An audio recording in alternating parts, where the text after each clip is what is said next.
Vice, mawawala muna sa Showtime dahil dito. Usap-usapan ngayon ang pagkawala ng komedyanteng si Vice Ganda sa kanyang regular noontime show na It's Showtime. Matapos sa kanyang kontrobersyal na biro laban sa dating Pangulong Rodrigo Duterte. Kilala si Vice hindi lamang sa husay sa pagpapatawa, kundi sa pagiging prangka at walang takot magbigay ng opinyon sa mga issue sa lipunan, lalo na sa usaping politika.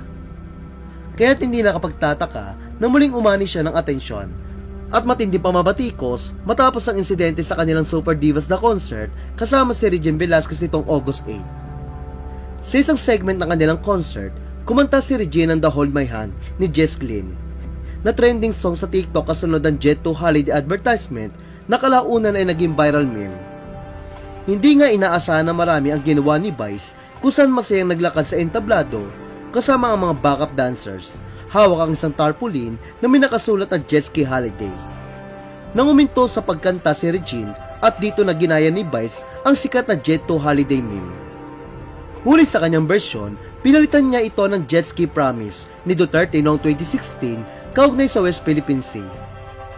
Sa kanyang spoof, pabirong inanyayahan ni Vice ang DDS sa isang jet ski holiday mula sa Manila hanggang West Philippine Sea. May kasamang unlimited water bombing from Chinese vessels at free trip to the Hague by the ICC.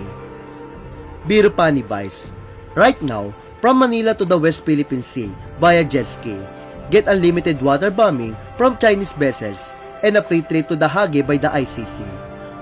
Promo applies to DDS only. Pink llawans and BBMs are prohibited.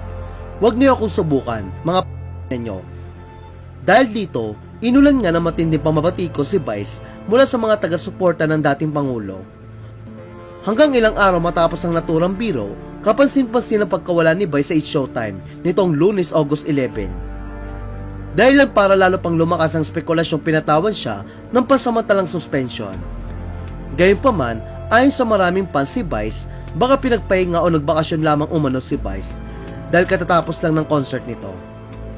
Ngunit ayon naman sa ilang netizen, baka hindi mo na pinapasok si Vice hanggat sariwa pa ang issue dahil sa kanyang biro kay Duterte.